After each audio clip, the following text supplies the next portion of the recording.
Hi, my name is Jim Dillingham, and welcome to part one of a 5-part series on optimizing your staffing level. Today, in part one, we're going to talk about the cost of your labor options. So let's start with the obvious one, which is straight time. To make good decisions about how much straight time you should have, we need to accurately cost out that straight time. So when we look at a cost, we look at not only at the hourly rate, but we look at how much does it cost us to pay for vacations? How much are we paying for holidays? How much are we paying for health care, pension plan? How much are we paying for payroll taxes, etc.? So there are a lot of things that go into paying that 1 hour straight time above and beyond what the hourly rate is. As a rule of thumb, if you're paying $20 an hour, you should consider the cost of that $20 to be about $30 to the company once it is properly and fully loaded. Another type of labor option is overtime. Interestingly, overtime is just a little bit more expensive than straight time. Overtime, the cost of overtime consists of the hourly rate times time and a half times some small percentage, which rate basically accounts for payroll taxes. This usually is about 10% once you throw in any residual thing such as 401k matching, etc. So overtime is generally slightly more expensive than straight time, but within maybe a 5 to 10% range. I've actually done projects where overtime, an hour of overtime, is cheaper than an hour of straight time. As a rule of thumb, you can consider the cost of straight time and the cost of overtime to be equal. The reason you can do this is because overtime, although it may cost just a little bit more, generally relieves you of the obligation to hire and train more people. And it can be used in very small, handy increments, 15 minutes of overtime as opposed to hiring somebody for 40 hours a week. So overtime and straight time, as a company, you should say they cost us about the same. They both give us the same amount of value per dollar. Another typical cost of time that we need to look at is temporary labor. Temporary labor is usually about 50% as expensive as full-time labor. Good news about it is it's cheap. Another good news is that it's flexible. You can let temps come and go on a daily basis or even a half a shift basis. Temporary labor has a downside to it. That downside being that temporary employees, one, tend to have much less skills than full-time employees, and two, they have a much higher turnover rate.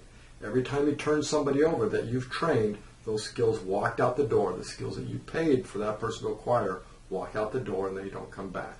So the quality and the turnover are very expensive things that are very tough to put into a calculator, but you can certainly try, and you'll find that still temporary labor is usually a little less costly than straight time labor. There is an exception to this. When we look at the cost of temporary labor at an overtime rate, the picture changes a little bit.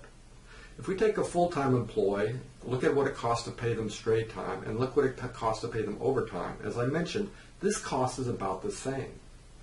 When you look at a temporary employee, the cost of paying for that temporary employee at straight time and the cost of paying for that temporary employee at time and a half, the difference is 50%. It costs 50% more to pay for an hour of temporary labor at the overtime rate than it does at the straight time rate. So make sure when you're comparing all of your options, we're looking at full-time employees at straight time, full-time employees at overtime, temporary employees at straight time, and temporary employees at overtime. And finally, we want to look at the lack of work option. Lack of work comes from when you choose a staffing level that is too high for some particular reason. Maybe there's some seasonality to the work, and you elect to staff high to accommodate that seasonal work. And then when the workload goes away for part of the week or a slow season, then you lay people off. You may send them home for a day, or you may send them home for a weekend or a week of something of that nature. If you send them home for a long enough period, then we don't worry about it. That becomes a unemployment benefit cost, which is a slightly different cost. But if we just send somebody home today because we have a lack of work, and we do that on a routine basis, this is a little bit different accounting math.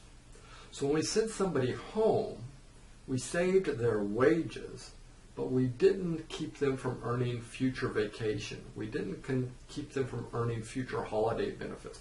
We didn't cut back on their medical expenses. So you'll find that when you send somebody home, the cost of that hour that you would have paid if they were there dropped by about 75%, but it didn't drop by 100%. There's still costs being incurred. So if we take a look at this, we have the 5 different types of labor.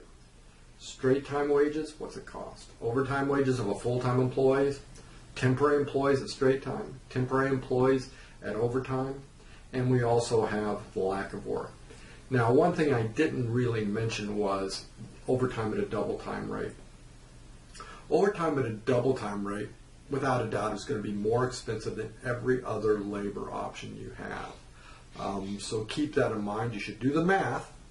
I typically recommend that companies that have double time place it in a place, not that it saves them money, they put double time in a place where it sends a signal that an employee's maybe worked too many hours in a week. So double time has a role. You should know how much it costs, and you should really try not to use very much of it, but it can be used as a signal that maybe your employees are being overworked under certain circumstances. Okay, this is the end of the part 1 on optimal staffing levels. Look forward to part 2 coming up in the next few days.